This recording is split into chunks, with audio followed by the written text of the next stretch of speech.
On the morning of May 13, 2011, 6-year-old Timmothy Pitzen was seen checking out of the Kalahari Resort in Wisconsin Dells with his mother Amy, but he was never seen with her again. The next day, Amy was found dead in a motel in Rockford, Illinois. She had left behind notes stating that Tim was safe and would be cared for, but that no one would ever find him. 14 years later, Tim's whereabouts remain unknown, and his family is still searching, hoping to bring him home.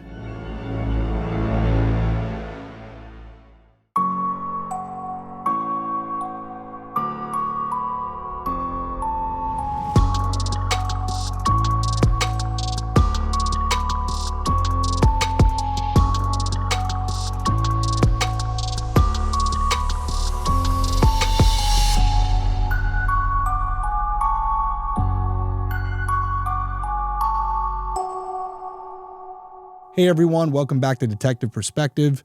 My name is Derrick Levasseur. I'm a licensed private investigator and former police detective. Each week I'll be covering an unsolved case in story format. I'll then give you my perspective on the investigation and provide contact information for the individuals or organizations connected to the case so that if you have any tips, you can contact them directly and maybe you can help solve a case. So if you're someone who's interested in true crime, specifically unsolved cases, and you would like to hear my opinion on those investigations, please consider subscribing, whether you're watching on YouTube or listening on Apple Podcasts, Spotify, or whatever platform you use. All right, so I want to go over a couple things unrelated to the case. So if you're not interested in that, please just skip forward, 5 or 6 minutes and I'll get right into the episode. But for everybody else who's still here, first off, I want to talk about CrimeCon. It was an unbelievable weekend. I got to meet a ton of you. Had a lot of feedback about the show and what you thought about it and where you think we can go from here. I also got to meet multiple families, some of which I've covered their loved one stories right here on this channel.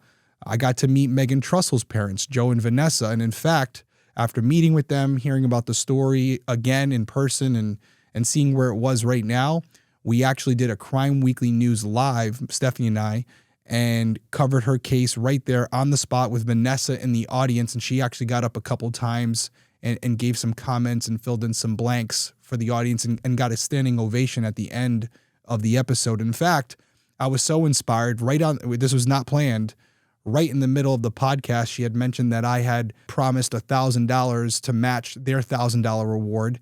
And in that moment, just feeling the emotion of a parent and what Vanessa was going through and her words and how they were resonating with me, I upped it to $5,000. So as of right now, there's a total of $6,000 available for reward for any information leading to the arrest and conviction of someone in Megan Trussell's case. And to me, that story is just so incredible and really encompasses, in my opinion, what CrimeCon's all about. There's a lot of content creators there, so it allows families who have experienced tragedy to get to a lot of different people in a very short period of time. And as content creators, it allows us to meet the people we're talking about, which I think is extremely important. It reminds you that the people you're talking about are not characters. They're real people who have experienced real loss. So when you're covering their cases, you have to treat it like that because this isn't just something for your channel or your podcast. These are people's lives and they're affected by it every day. So when you cover their case, you have to keep that in mind. And what better way to do that than knowing who you're actually talking about because you've met them? And to make the weekend even that much more of just a dream, we actually won Content Creator of the Year for Crime Weekly. And we've been nominated 3 years in a row now as kind of a running joke. We did not expect to win this year. We were up against some very heavy competition and we won. We got to present an award in front of Ice-T. John Quinones from What Would You Do actually presented our award. It was a fairy tale weekend. We had a lot of our team members out there. We got to sit down and talk and have some good meals, meet some really interesting people. It was a beautiful hotel, and I strongly recommend, if you haven't been before, definitely try to get out there. The next one is in Vegas. I will be there. Stephanie will be there, and we hope that you can make it. But again, I just wanted to say thank you so much. Thank you to everybody who supports this channel, who supports Crime Weekly, and allows me to do what I do, because it's not something I take for granted. I know I say it to you guys all the time, and maybe you're sick of it by now, but I wouldn't be here right now if it wasn't for you. So that is something that every week when I come in here, I remind myself of that this is not a burden, it's a privilege. And I treat every case that way. And I'm absolutely honored that you guys allow me to do this for a living. So again, thank you for allowing me to make this my career, to make this my life. I'm extremely fortunate. And the only other quick thing I wanted to mention is I apologize for the tardiness with this episode. We had some technical difficulties. The recording device didn't work well. And then now I'm here re-recording the episode, which I have no problem doing because Timothy's case is something that has to be told. It's going to be very interesting to get your feedback on this one. There is evidence in this investigation, but depending on the lens you look through, you may view the exact same evidence and come to a different conclusion than the person sitting next to you. And I find myself as I read this over and over, on one occasion saying, oh, it's definitely this, and then reading it again at a different time. Maybe I'm in a different mind state and I'm saying, okay, you know what? Maybe it could be this. So I really want to get your feedback on this one because I personally think that the audience is going to be divided, but maybe I'm wrong. I don't want to waste any more time. Let's dive into this week's case. Timothy James Pitzen was born on October 18th, 2004 to his parents Jim and Amy. His name was spelled with 2 M's because they wanted him to stand out a little bit, and this was also because Amy's brother died at a very young age and his name was Timothy as well, so they named him after Amy's brother, but they wanted to make it a little bit different. They wanted to make his name his own. Growing up in Aurora, Illinois, which is outside of Chicago, Tim was a smart, funny, and outgoing child. He loved going to the zoo, riding his bike, go-karting, and playing with his collection of Matchbox cars. He was full of energy and curious about the world. Jim told Crime Watch Daily that Tim got, quote, along with everybody. He's not afraid of anybody and says everybody is his friend, even if he doesn't know them. In August of 2013, Tim started kindergarten at Greenman Elementary School. By May of 2011, he was 6 years old and ready to graduate from kindergarten. But before that could happen, he disappeared. On the evening of May 11th, Jim called Aurora police to report Amy and Tim missing. He explained that earlier that morning, just before 8 a.m., he and Amy had dropped Tim off at school. Jim then drove Amy to work, which wasn't their typical routine, but Amy had left her car at her job after going home sick the day before. At 10:30 a.m., Jim went back to pick Tim up from school since it was a short day. But when he arrived, he learned that Amy had signed him out at 8:15 a.m. after telling the staff that there was a family emergency. According to the Chicago Magazine, Jim knew nothing about this emergency, so he called Amy multiple times, but his calls went to voicemail. When he still hadn't heard from her by that evening, he called the police. Officers informed him that he needed to wait 24 hours, and if Amy and Tim weren't back by late morning, then they would meet up with him. Now, I know some of you right here are jumping through your screen or your earbuds or whatever you're listening on. I hear you. Time is of the essence here. You're talking about a child. If they are in a bad position, minutes could be the difference between life and death. And so I understand not wanting to file the report. I wasn't on the phone call, so I don't know what Jim's tone was at that time. And if he had maybe said, listen, I don't think they're in trouble, but I just wanted to make a note of it. We don't know the exact call. But at minimum, at this point, I think law enforcement should have stepped in and said, hey, give us the number. Let us make some calls. Let's see if we can get her to pick up by leaving a voicemail. And who knows, maybe this would have changed this whole situation and Amy would have decided to come home, or maybe her not picking up or not returning a phone call after they left a voicemail. Maybe that would have created more of a sense of urgency for law enforcement to take the next step and maybe enter them into the missing persons database at that point to try to get a jump on this. But they didn't do that. And by late morning of May 12th, Amy and Tim were still missing. So Jim met with the officers in person and explained that when he first found out that Amy had picked him up from school, he wasn't immediately concerned. He went on to say that Amy had a history of shutting him out when she was upset. And at the time, she was angry with him because they were arguing over a recent trip she had taken to the Bahamas. She had gone on a cruise with a friend and didn't allow Jim or Tim to join, which caused a rift in the marriage. Jim further told officers that while Amy had left before when she was upset, she had never taken Tim with her. Even so, he didn't think anything was seriously wrong at first, and that's why he was hesitant about calling law enforcement. But as time went on and Amy still didn't respond or come home, Jim grew more worried, and that's when he called Amy's sister to see if she had heard from her, but she hadn't. According to Chicago Magazine, Jim put off calling the police for as long as he could, still hoping Amy would get in touch with him, but she never did. So that's when he reported them missing. Before leaving, officers asked him for photos of both Amy and Tim, and they told him they would file a missing persons report for both and would contact him if they learned anything. Jim continued to try and reach Amy, but she didn't answer any calls until the afternoon of May 13th, more than 2 days after she picked him up from school. Between noon and 1 p.m. on the 13th, she called her mother and said everything was fine, explaining that she was upset and just needed some time alone. Not long after that, she called Jim's brother Chuck, and he could hear Tim in the background, and Amy even let him speak with him briefly. And Tim sounded completely fine. Chuck urged Amy to call Jim, telling him he had a right to know where they were, and Amy responded, quote, "Tim is my son, and I can do what I want." As soon as the call ended, Chuck immediately notified Jim, who then tried calling Amy over and over, but she didn't answer. And no one ever heard from Amy or Tim again. The next afternoon, police came to Jim's door with devastating news. Amy had been found dead in a Rockford motel about an hour and 15 minutes from Aurora. To make matters even worse, Tim was not with her. We have a lot more to talk about. We're going to get into it right after this break.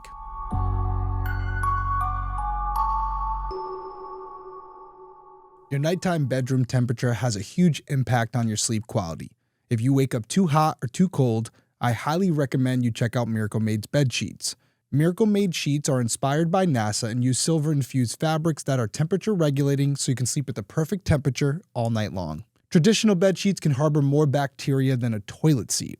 It can lead to acne, allergies, and stuffy noses, and overall, I think we can agree, it's just gross.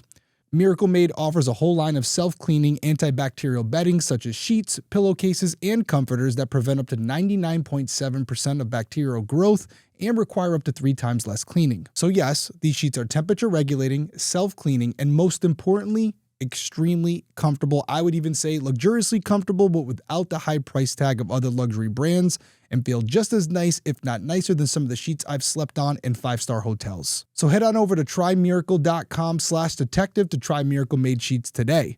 And whether you're buying them for yourself or as a gift for a loved one, if you order today, you can save over 40%. And if you use my promo code DETECTIVE at checkout, you'll get 3 free towels and save an extra 20%. And Miracle is so confident in their product, it's backed with a 30-day money-back guarantee. So if you aren't 100% satisfied, you'll get a full refund. So upgrade your sleep with Miracle Made by going to trymiracle.com/detective and use the code DETECTIVE to claim your free 3-piece towel set and save over 40%. Again, that's trymiracle.com/detective, code DETECTIVE to treat yourself. Thank you to Miracle Made for sponsoring this episode.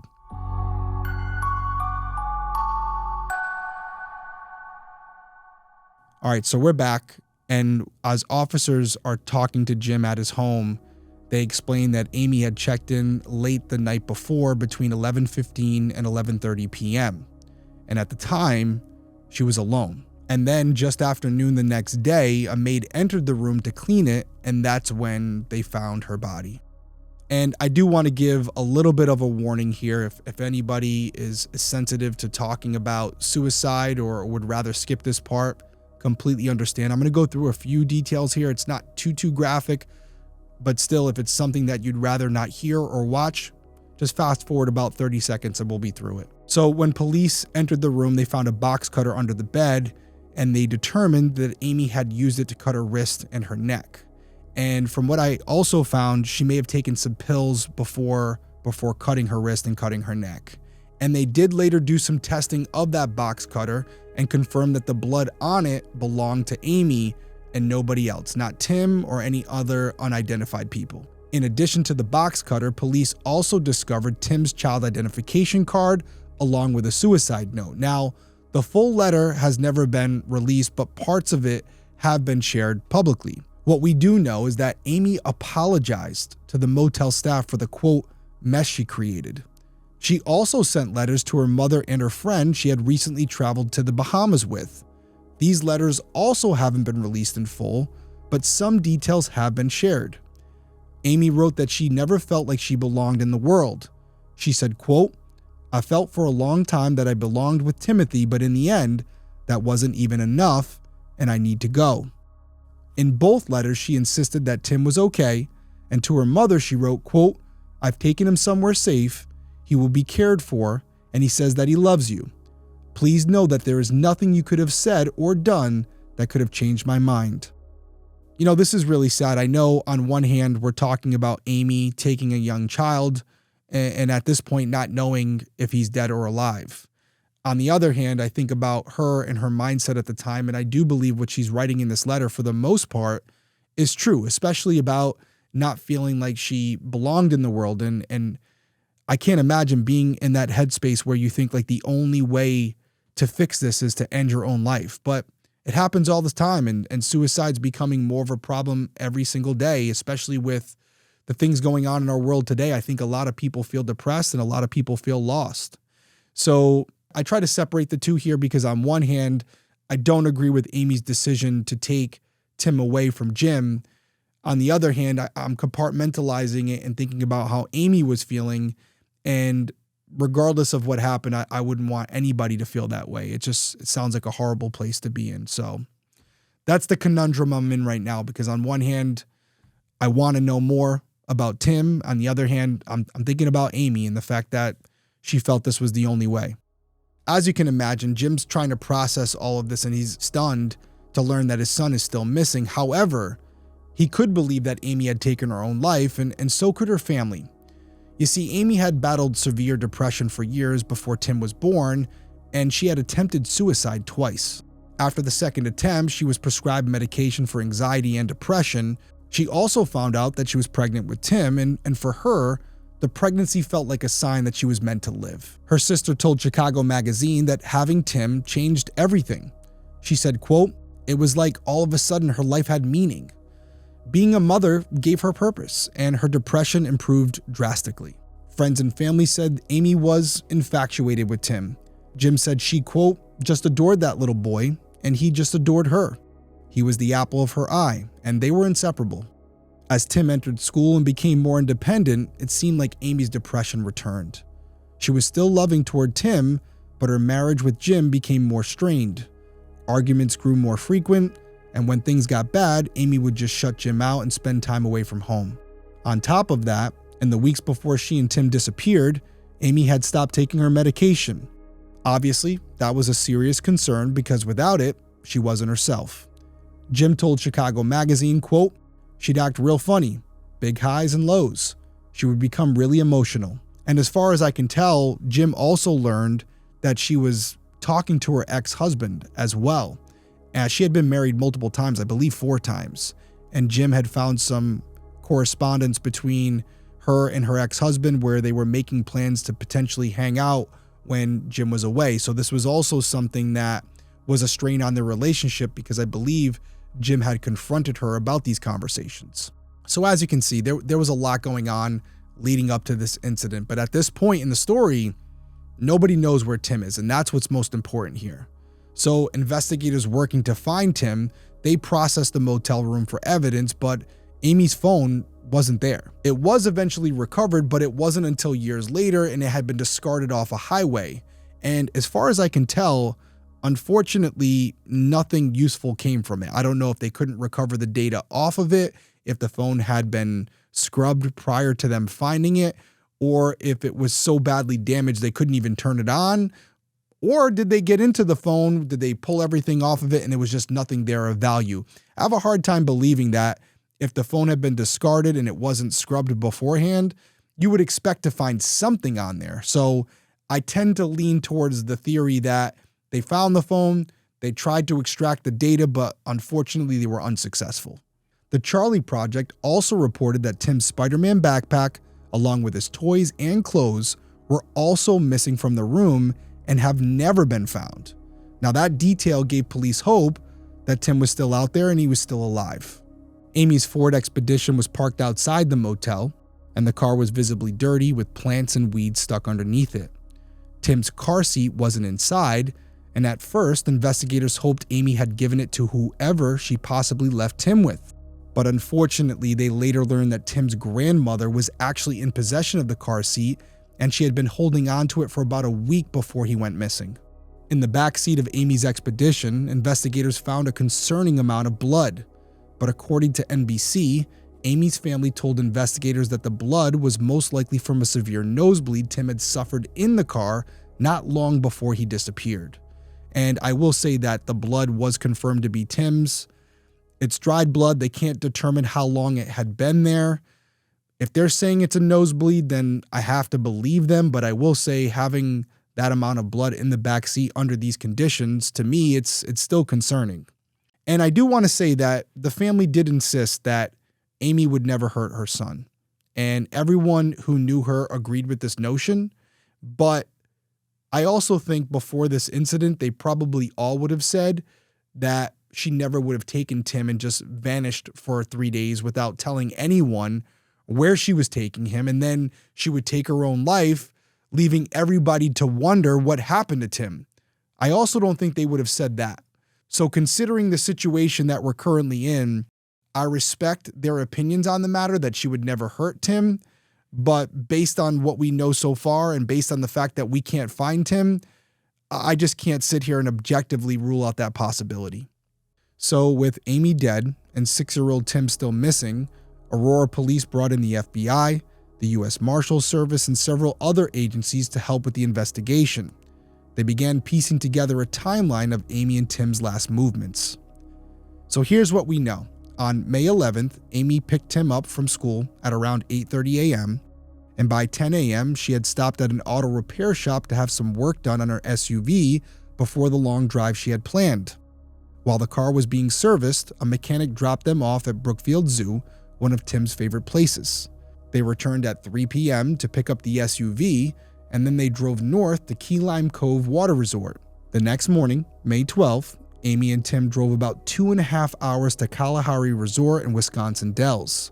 According to the Chicago Tribune, they stopped for gas and drinks along the way, and they also stopped at a convenience store where Amy bought Tim new clothes, a toy car, and a craft kit. On May 13th at 10 a.m., surveillance cameras showed Amy and Tim checking out of the resort, and you could see Amy holding his hand and looking through the Spider-Man backpack as he fidgeted beside her. Jim also reviewed that same footage and said that Tim, quote, was happy and didn't seem to have any distress or anything. But unfortunately, this surveillance footage is the last confirmed sighting we have of Tim. After leaving Kalahari, Amy drove about 170 miles southwest, and around noon, that's when she called her mother and then Jim's brother Chuck. And as I mentioned earlier, Chuck could hear Tim in the background, and then Tim actually got on the phone, and this was the last time that Tim spoke to any family members. According to the Daily Chronicle, investigators traced the call to an area 5 miles northwest of Sterling, Illinois. Now, Sterling is a small town surrounded by farmland near Route 40. Records suggested that the calls were made from inside the expedition, likely after Amy pulled off to the side of the road. As soon as the call ended with Chuck, Amy turned off her phone and drove into Sterling. And her family isn't sure why she went there. They didn't know of anyone that she knew from that area. And we're going to talk more about it and what this all means right after this break.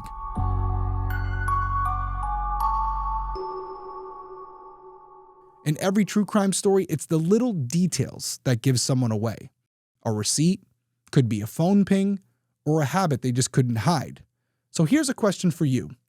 What's your habit saying about you? If you're ready to ditch the dead giveaways, start with Fume Zero, the better thing to reach for. This episode is sponsored by Fume Zero, the brand new grab-and-go flavored air device from Fume.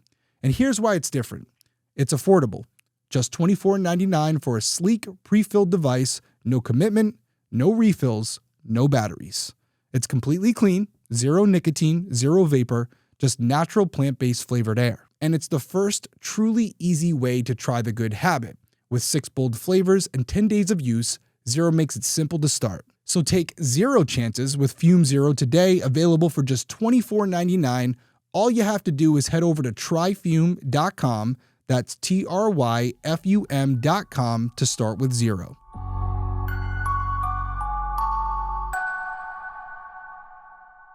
So before break, we were talking about Amy's last call to Chuck, Jim's brother, and how she had turned off her phone after that call and possibly headed into Sterling, Illinois.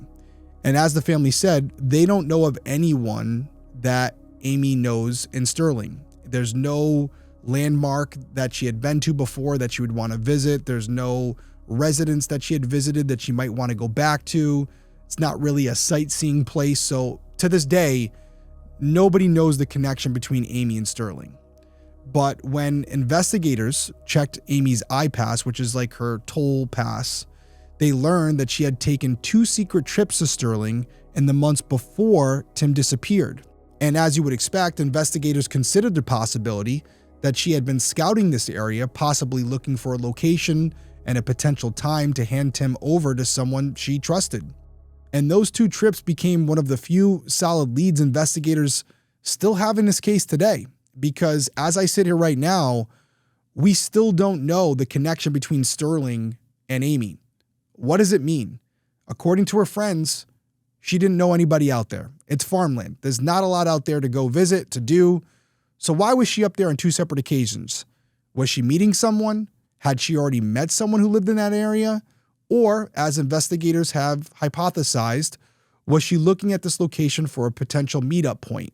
Now, on the other hand, and I'm sure some of you are thinking this as well, worst case scenario, was she looking for a place where she could leave Tim? And that would be after killing him. So to me, these are all on the table, and that's why these 2 previous visits are so important. I wish Amy was here to talk to us, but unfortunately she's not. And we're talking almost 14 years later and we still don't know the connection. We may never. But I do think it's still important. And we're going to talk more about why these locations are so important when we get into the perspective. Now, as far as Amy's exact movements for the rest of May 13th, it's unclear. At 8 p.m., surveillance footage captured her at a Family Dollar in Winnebago near Rockford. She was alone, and she bought stationery and envelopes likely to write her final letters to her family and friends. She then stopped at a nearby Sullivan's Foods before driving to the Rockford motel, where records show she had checked in between 11:15 and 11:30 p.m. And as I mentioned earlier, her body was discovered 13 hours later. After investigators pieced together this timeline and reviewed the surveillance footage, they realized that several items were missing from the motel room. 2 of those items were Amy's iPass and the clothes she was wearing when she checked out of the Kalahari Resort. Both these items have still never been found. As far as Tim is concerned, after learning that he had last been heard from when he and Amy were near Sterling, multiple agencies searched remote roads and parks along I-88 and I-39 corridors nearby, but nothing was found. See, the problem here is the amount of ground that Amy had covered made it nearly impossible to know where to focus the physical searches. Hoping for answers, investigators examined the dirt and plants collected under Amy's expedition. And what they found was, to me, really cool. As a nerd, as someone who loves investigations and loves the forensics of it, I felt like this was really cool to see that we're capable of doing this. So, according to WQAD, experts determined that the SUV had stopped on a gravel shoulder or a turnout off an asphalt road and then backed into an open meadow. The environment pointed to northwestern Illinois, with Lee and Whiteside counties being the most likely locations. And it's important to note that Whiteside is where Sterling is located. And I do want to dive into this a little bit more because I did a little bit more digging on it, and I just found what they were able to do here so fascinating. So the way they were able to determine the possible location that this vehicle had been was through a couple elements that had been found underneath the vehicle. One being glass beads from the asphalt road, where you use these glass beads for the divider, where you'd have that reflective material so you could see it at night when your lights bounce off of it. That was one element they found. They also determined that where the vehicle had been, more than likely, there are birch and oak trees nearby, not over the meadow area where the car had backed into, but somewhere nearby. They also found remnants of Queen's Anne's lace and black mustard plants.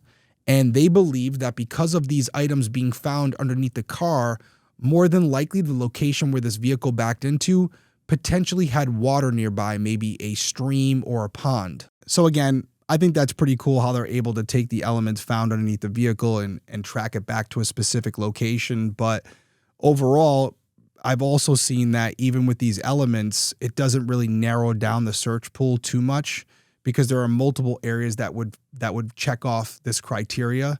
So yes, fascinating, something we should definitely be aware of, but unfortunately it doesn't really pinpoint a specific area that we have to focus on in search because that's where Tim could be, or that's where this transaction occurred where Tim was handed off to someone that we haven't identified yet. So yes, it's important information to know, but unfortunately it doesn't really pinpoint a location that we have to focus on.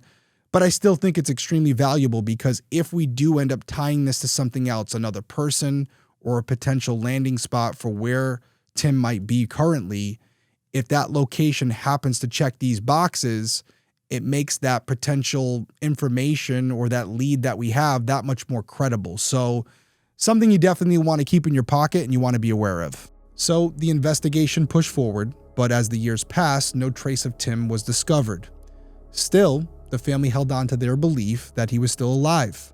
They did not believe that Amy would harm him.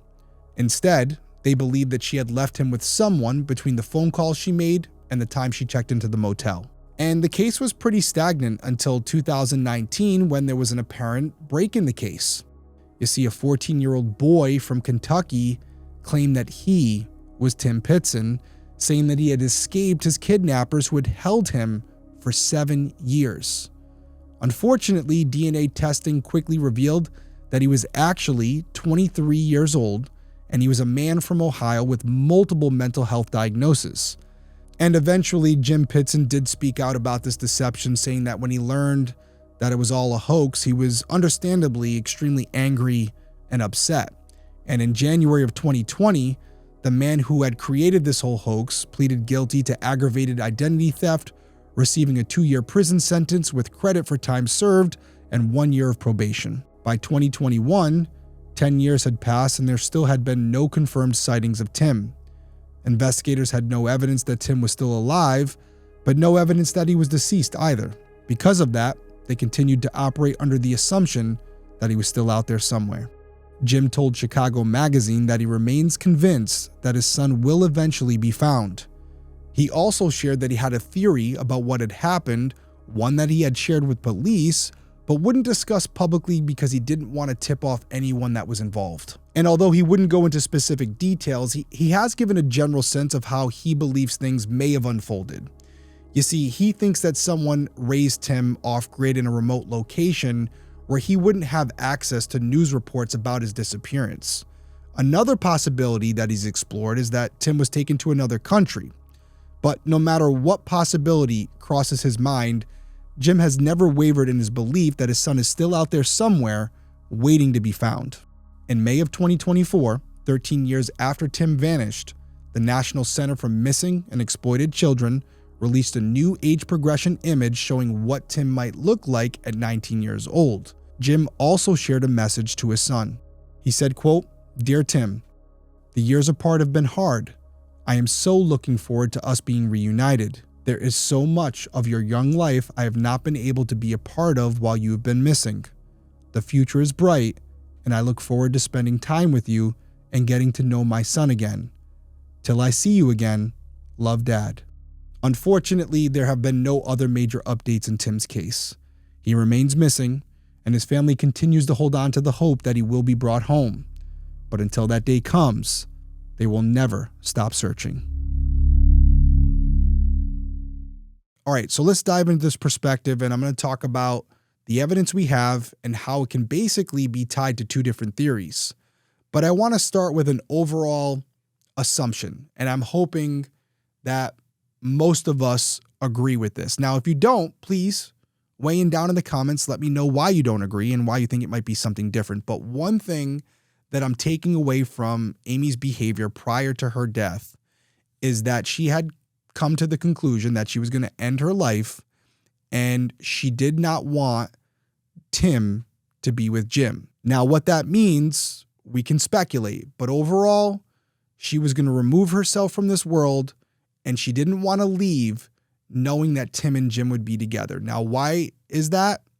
Your guess is as good as mine, but that is something that she had concluded, and I think we can take that from not only because of her conversation with Chuck, but also because she jumped through all of these hoops to ensure that Jim wouldn't be able to find Tim. And when I say jump through hoops, we're talking about premeditation, right? First off, she had left her vehicle at her job. She said she was sick and she needed a ride home. It's my belief that she wasn't sick and that she knew what she was going to do, and she kind of set up this diversion so she could leave her car at her place of work, knowing that the next day she was going to take her vehicle and go take Tim out of school. That's number one. We also have the data that shows she had scouted this area of Sterling on 2 different occasions prior to this incident, showing that there was clearly some plotting, some planning going on. And the question is, was that to meet someone at a specific time and location, or was that to dispose of Tim? Again, both are viable. She also took some measures to scrub her data, right? We know that her phone was thrown on the side of the road. Did she destroy it? Did she scrub that phone before throwing it out in the roadway? Is that why she didn't leave it in her motel room? Very strong possibility. There was also a discovery of a Yahoo email. This was a separate email that none of her family or friends knew about. Investigators were able to find it, but when they did, the inbox had basically been erased and all that was in there was spam email. And according to Yahoo, this is crazy to me, by the way, they're unable to recover deleted messages. Do you believe that? I have a hard time believing that. Like, we can recover our phone data pretty easily. I have a hard time believing that Yahoo, if they wanted to, couldn't find your deleted messages. Now, why would they come out and say they can't find them? Maybe they actually can, but one reason would be a privacy issue. They don't want their customers knowing that they have the capability of recovering deleted emails. It may deter people from using their service. Allegedly, just my guess. So we have that premeditation, and then we have her turning off her phone while entering Sterling after making her last call. So there were definitely some measures made to distract and divert people and throw them off course, not even talking about the hundreds of miles that she had driven over the 3 days to, again, create this large search area that would almost be impossible to search completely. And that piece of information is concerning to me. I have to be honest with you. Because yes, we have her buying clothes, we have her buying a craft kit, we have her buying toys for Tim. But the fact that she would drive all over this area, maybe it was just to spend one last road trip with Tim. We know that she went to multiple places that Tim really loved, and that could explain it. I could also make the argument that she was doing that so when she disposed of Tim's body, it wouldn't be located. And I want to explore that theory first, because that's one we're all hoping is not what happened here. But clearly, Amy wasn't in the right state of mind. I don't think I'm going out on a limb saying that. And we have seen multiple cases before where a parent will not only kill themselves, but kill their child because they don't want to leave this earth without them. They don't want to leave their child behind with someone else other than them. So you might be asking yourself, well, if she was going to do that, why wouldn't this just clearly be a murder-suicide inside the motel room? That's a valid question. I understand why you would ask that. I can't get into Amy's head, and I always say this phrase, but you can't rationalize the irrational. Maybe Amy wanted to create the perception, even after death, that she wouldn't harm her child, and that somewhere out there, Tim was living a great life. She didn't want people to remember her as the person who killed her own son. I'm obviously hoping this is not the case, but when we go over the evidence that we have, all of this premeditation, and then we talk about the elements that were found under the vehicle, you could take these pieces of this puzzle and put them down and say, okay, this paints a picture of Amy pulling off the side of the road into a meadow where there's a body of water and killing Tim, and then disposing of his body and writing in the letters that he would never be found because he was so well hidden that she knew it would be very difficult to find him. That's one possibility. The other possibility, which I think we're all hoping for, is that she took all of these steps because she had been planning this for much longer than we know. And somehow she was able to connect with a family or a friend or an acquaintance who was willing to raise Tim, because maybe Amy created this perception, this image that Jim was bad for Tim and that maybe he was harmful to Tim. And maybe she was even presenting it in a way where she made these people believe that Jim was a danger to Tim and this was the only option. And if that's the case, that would explain the scrubbing of the data, turning off her phone, not wanting to leave breadcrumbs of where she had potentially been. And I know you're saying right now, well, that could also be because she killed him, and I agree. But if the person that she met with has some connection to Sterling or the surrounding area, that would also explain why she would take these extra steps to make sure that people can't identify the exact location, because if they did, that might point to a specific person. And if you're in the camp that Tim is still out there somewhere and that an exchange was made where Tim was handed off to someone who would eventually raise Tim, I think things like her buying toys, clothes, and the craft kit would point to that. I don't understand why you would buy those things if you knew what you were about to do. But again, we're trying to rationalize the irrational. So again, sometimes things are not going to make sense from a practical perspective. We're talking about someone who knew they were about to take their own life. So the measures they may have taken prior to that may not make sense ever, because maybe in their own mind, they didn't even know why they were doing it. They just did it because they wanted to. And I will say this about Jim's theory. If Tim was taken, he's probably right. He would have to be raised off the grid, where Tim would not be exposed to outside influences, would not know what is going on in the world, would not know that people are actively looking for him, because Tim was old enough to know his dad and to know his mom. And at this point, if he's alive, he would be under the belief that both his mom and his dad are still alive and potentially looking for him. So what story was told to him, if he's alive, for him to now at 18 years old, 19 years old, not be looking for his parents? That is something that I grapple with and I struggle with, because I think to myself, if I was 19 years old and I know that the last memory of my mother is her giving me away, I would want to know why, and I would want to know the answer directly from her, not from the person I'm living with. And maybe eventually, if Tim is out there, that's exactly what he'll do. He'll find a way to get away from wherever he is, and he'll go back to the last place he remembers and try to find his parents, and he'll get those answers. And that would obviously be the situation we're all hoping for, because that would lead to him reuniting with Jim. So to close this one out, I'm sure you're all wondering, where do I fall on this one? I've given you both scenarios, and I pride myself on being honest with you guys. I am torn, but if you made me choose, I would say I'm 51% in the camp of Tim is no longer with us.